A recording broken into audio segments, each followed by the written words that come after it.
South Korean YouTuber Tzuyang. Mukbang YouTuber Tzuyang. 먹방 유튜버 쯔양이 1000만이 넘는 유튜버 쯔양이 The biggest South Korean YouTuber was hiding a secret. On the outside, Tzuyang had everything. She was South Korea's largest YouTuber, making millions of dollars, with over 10 million subscribers and billions of total views. But on the inside, she was living a nightmare. From having millions of dollars stolen, to being abused and extorted by her boyfriend. This is the disturbing story of Tzuyang. Tzuyang launched her YouTube channel over 4 years ago, creating content where she'd eat insanely large amounts of food. Mukbang channels at the time were huge due to COVID, and she decided to capitalize on it. But the real reason she started her channel is where things start to get dark. This is where her boyfriend enters the picture. We'll call him Mr. A. She had taken a year away from university to travel and experience life. In that time, she met the man who would inevitably torture her for the following years of her life.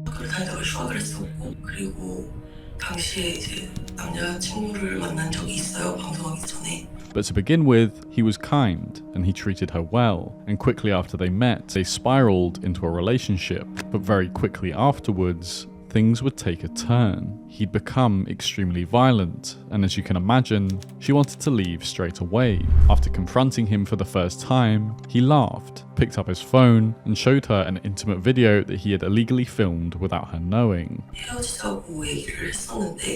제 몰래 찍은 동영상이 있더라고요. 그걸 이제 유포하겠다고 헤어지지 못해요. 그랬어. If you ever try to leave, I'll leak this to everyone you know. This was where the first case of blackmail started. This was his strategy to keep her permanently under his control. And it didn't stop there. In fact, it only got worse. He later tried to use her to make money for himself. First, forcing her to work at a local bar that he owned that housed sex workers, before attempting to force her into becoming a sex worker herself. Tzuyang said no numerous times, leaving her getting beaten, apparently up to twice a day, anything from fists to blunt objects like umbrellas. She had tried to leave him, so he was going to make her life hell. The way he saw it, if she wasn't making him money, he was no use to her. Tzuyang was trapped. She didn't want to do sex work, and she couldn't leave for fear of embarrassment and shame, so she had to come up with something. She'd always known that she had an incredibly fast metabolism, allowing her to eat huge amounts of food at one time. And with global COVID lockdowns, mukbang content was becoming more and more popular. So she presented the idea. Initially, she wanted to stream her eating large amounts of food, but later realized that YouTube was where the real money was going to be made. Of course, he was skeptical, but Mr. A agreed, and the first video was posted on the channel. Now sitting at 3.6 million views, it's safe to say that this project was a success. But it wouldn't be enough to save her from Mr. A's abuse. The physical abuse would continue, as you can see from the bruises on her wrists in various videos that she filmed. But the money she was making on YouTube wasn't hers. Over the last 4 years, Mr. A stole over 4 billion won, roughly $3 million. After she started gaining traction, he started an agency, forcing her to sign a contract that handed over 70% of her YouTube earnings, all whilst being tortured with sexual assault, extortion, blackmail, physical assault, and illegal filming. Whenever she wanted to quit, he'd beat her, but he'd never hit her in the face, as it would have been too obvious on camera. That's the only reason that kept her safe from full-blown assault. And even whilst all of this was going on, her videos wouldn't be a reflection of her private life in the slightest. Millions of people watched everything she uploaded. Her bubbly personality and genuine enthusiasm made it a warm and comforting experience to sit down and watch. You'd never imagine what was going on behind the scenes. This would continue for a further 4 years, an endless cycle of torture, with seemingly no way to escape. But with the help of employees that Mr. A's agency had hired, she was finally able to escape. They knew what was happening was wrong, and even though she feared the worst, almost accepting that she had to suffer from the humiliation of the videos that Mr. A had threatened to leak to escape a lifetime of pain. And as you can imagine, he didn't take it well. He'd begin to threaten Tzuyang's family and the employees who had helped her, and even fabricated stories to spread to other YouTubers that smeared her name, leaving her with no choice but to present him with a lawsuit. The suit included claims for unpaid earnings, termination of her exclusive contract, sexual and physical abuse, and everything else that she had endured for the past 4 years. Her lawyer said Tzuyang's suffering was immense, and the evidence is extensive. There are 3,800 audio files containing details of her victimization. As a criminal defense lawyer handling many cases, this one was shockingly severe. The amount of unpaid earnings owed to Tzuyang is at least 4 billion won. We now know that there were also hundreds and hundreds of photos documenting the abuse over the course of the 4 years. Here is a snippet of one of the most disturbing audio recordings that were released.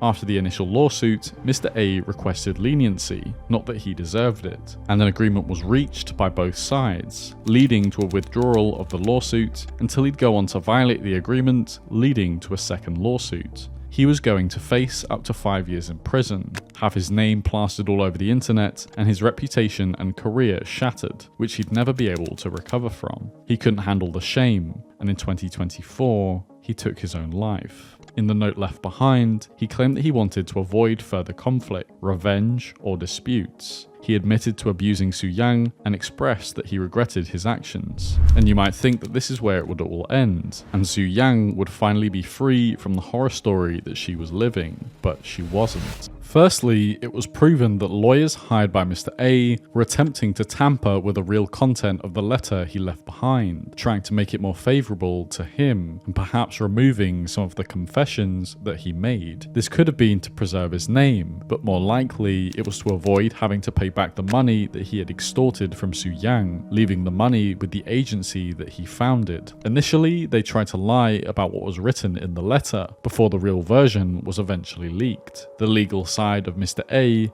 has never since apologized or admitted wrongdoing. Then she had to deal with the subject of tax evasion. Since Mr. A launched his agency, he never wanted to pay tax. Tzuyang had tried to push him to do so, but he never did, leaving her suspecting that he was evading tax. This issue now partially lies on her. Many are accusing her of being the one who didn't want to pay tax, and in her recent video, she had to prove that she did. And you might be wondering, when does this truly stop? When does it stop getting worse? Remember those YouTubers Mr. A had been spreading rumours to? They saw the opportunity to extort her even further. In the past couple of weeks, a warrant was put out for the arrest of 3 YouTubers, accused of blackmailing and extorting Tzuyang, threatening to release the truth about her relationship with Mr. A, her past working in a sex bar, and maybe even having access to some of the videos that he had threatened her with. The 3 men, Lee Jun-yi, Lee Se-wook, and Jun Kook-jin, were accused of taking over 55 million won, roughly $40,000 in return for their silence. They had been on a call discussing how they could extort money from Tzuyang, a call that would eventually be leaked to the public. The 3 all issued some kind of apology, which were all pretty pathetic. One said he was simply joking and never intended to actually leak anything. Another tried to blame a cartel for trying to frame him, and a third said it was all a big misunderstanding. In light of the situation, Tzuyang's legal representatives said they would plan to file charges against all of the YouTubers for blackmail, vowing zero tolerance against them. Officials from YouTube also confirmed that monetization on all 3 of their channels had been disabled. And the reason we know all of this, Tzuyang first went on livestream, trying to explain the entire situation. Initially, she wasn't believed. People didn't seem to be convinced that this had truly been her life. This led her to having to release a 43-minute video titled The Final Explanation Video, releasing recordings, evidence, and all of the information in this video. She was forced to relive her trauma purely for the sake of getting people to believe her story, stating that the suspicions around her lying had been harming her and those around her. If you want to check it out, I'll leave a link in the description below. On the outside, a perfect life. But you never know what's really going on behind closed doors. Tzuyang is extremely brave. and endured 4 years of torture for very little reward. Even if she gets all of her money back now, it's unlikely that it will ever heal the trauma that she endured.